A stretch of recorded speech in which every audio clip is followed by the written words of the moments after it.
Ni kusalimu kwa jina takatifu la Bwana Yesu Kristo. Rafiki yangu unapoendelea kusikiliza lakini pia na kufuatilia.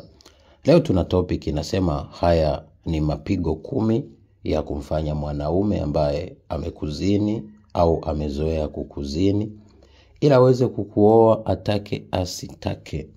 Imekuwa kasumba hata kwa watu wa Mungu kwenye maisha ya wadada wengi na watu ambao wameingia kwenye uchumba au kwenye mahusiano kushiriki tendo au kuzini kabla ya ndoa, kitu ambacho ni hatari kwenye maisha ya watu wanaoendea kwenye ndoa au ya wadada ambao hawajaingia kwenye ndoa, kwa sababu dada yeye hatolazimisha mtu kumwoa, bali anatakiwa asubiri wakati sahihi na mtu sahihi aje amuoe. Sasa anapokuwa haenendi katika misingi ya kimungu, kuna vitu vingi sana vitaharibika kwenye maisha yake kiroho na kimwili.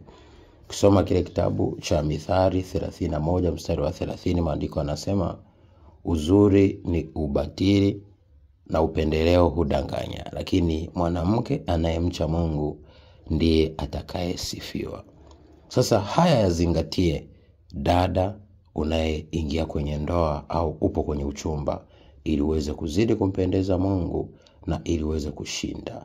Kusoma kitabu pia cha Mathayo sura ile ya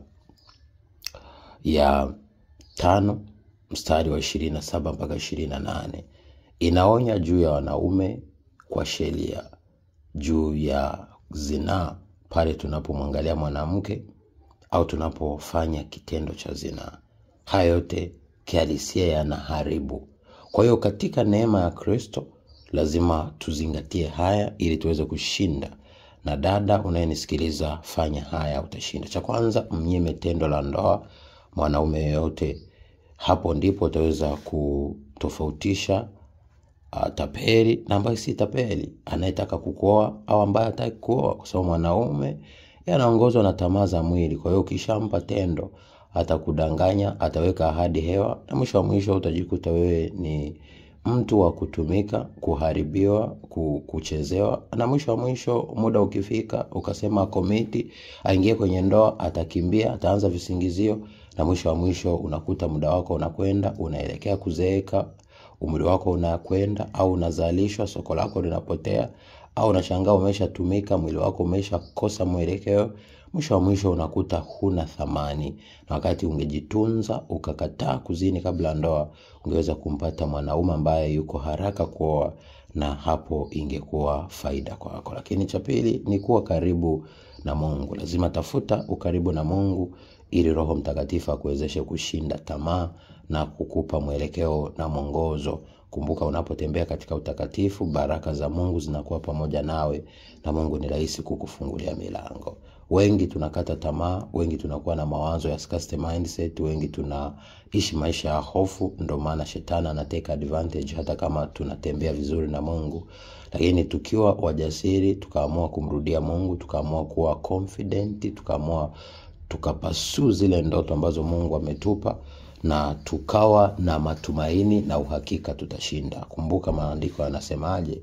Mithali 18:20-21, maandiko yanasema kifo na uzima huwa katika nguvu ya ulimi, na wale wanaopenda ulimi ndio tu wanaokula matunda yake. Lakini ukianza kujinenea mabaya, ukaanza kuwaza mabaya, ukahisi huwezi ukapata, hauwezi, kwa sababu maneno ni roho. Ukisoma kitabu cha Yohana 6:63, maandiko yanasema maneno yangu haya ni roho tena ni uzima. Kwa hiyo unaponena neno, angalia linaweza kuinspire roho ya shetani au inspire roho ya Mungu. Ukijinenea mema unapata mema, ukinena mabaya, mabaya yanakuandama. Cha tatu, punguza uwekezaji kwake. Kupiga simu, uwekezaji wa fedha, uwekezaji wa nguvu na muda, ni lazima uvipunguze kwa mtu ambaye hajakuoa au ambaye haeleweki kwenye maisha yako. Lakini kitu cha 4, wekeza sawa na yule mtu katika mawasiliano, wekeza sawa na mtu yule katika maongezi na mipango, ili usionekane wewe ndo mhitaji zaidi, na hicho kitu kitazidi kupunguza credibility na kukufanya utumike zaidi. 5, gundua haraka red flags indicators na uzikwepe. Gundua mapema kabisa watu ambao si sahihi na uweze kuwakwepa. Hicho ndo kitu kitakachoweza kukusaidia. Lakini 6, usizidi kumpa nguvu na thamani yako yule mwanaume. Hicho ndo kitu kitakachoweza kukusaidia. Usizidi kujitoa zaidi kwa yule, na wakati hana muda na wewe, amekuzini na hana muda wa kuweka kwenye ndoa. 7, jua muda wako wa kusema sasa inatosha, au wa kukimbia yale mahusiano sumu, au wa kusema sasa inatosha. Muda mwingine unaweza usimwambie, lakini wewe anza kujitoa, toka taratibu na ondoka.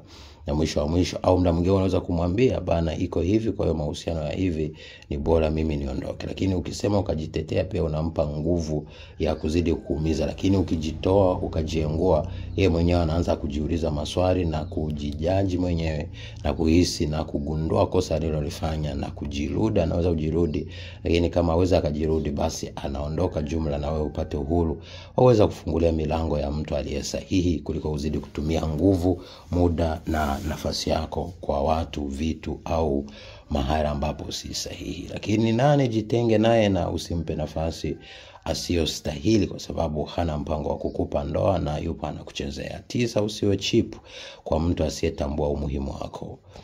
Sawa, unaweza kuwa na huruma, unaweza kuwa na upendo wa dhati, lakini haya yote ukiwa unayatoa kwa mtu ambaye hana muda na wewe, hana time na wewe, hana nguvu ya kukuweka kwenye ndoa, unapoteza muda, nguvu na wakati wako. Kumbuka, ukipanda gari hujui unaelekea wapi, uweze ukafika. Ukiwa njia panda na umefumba macho, utapotea dada yangu. Kwa hiyo gundua hilo, chukua hatua nzuri itakayoweza kusaidia. 10 na mwisho, ondokana haraka na scarcity mindset. Ondoa mawazo ya kukosa.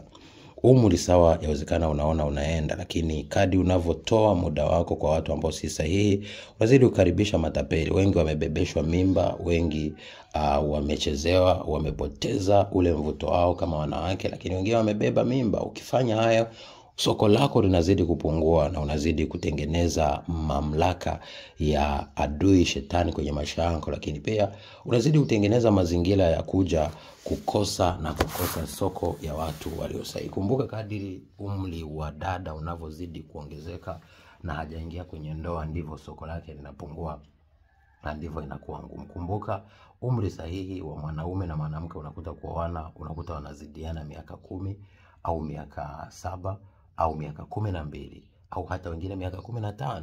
Kwa hiyo kuzidiana hivyo mwanamume kuwa mtu amekuwa ni sawa, kwa sababu wanawake huwa ni wepesi sana kukomaa kwenye masuala ya mahusiano na ndoa, lakini wanaume wengi huwa ni wanachelewa kuchukua maamuzi sahihi. Kwa hiyo chunguza ni nani ambaye yupo kwenye mahusiano na wewe, lakini angalia, je, umejipangaje kushinda kila vikwazo na kutembea vizuri na Mungu, ili milango yako ya baraka ifunguke. Mimi nakuombea Mungu akupe neema. Kumbuka, Yohana 10:10 inasema shetani alikuja kuchinja, kuiba na kuharibu, na mwanaume pia anaweza kuwa shetani. Shetani yupo kwenye watu na Mungu yupo kwenye watu, kwa hiyo usichanganyikiwe. Mwanadamu anaweza kuwa shetani, unaweza kuwa ni mwanaume au ni shetani kwenye maisha yako, anaweza kuwa ni mwanamke au ni shetani kwenye maisha yako. Kwa hiyo gundua mapema, mruhusu Yesu Kristo aongoze maisha yako, Roho Mtakatifu aongoze maisha yako, na uwe tayari kutambua mtu aliye sahihi na ambaye si sahihi. Mtu aliye sahihi hata kwa wiki moja anaweza kupata taarifa zako na kuweza kukuoa, na yeye anakuja kwa issue ya kuoa, si kwa ajili ya kutengeneza mahusiano tu na kuzini na kufanya mambo ambayo hayampendezi Mungu. Nawapenda. God bless you. Be a shining star in Jesus' holy name. Thank you for watching.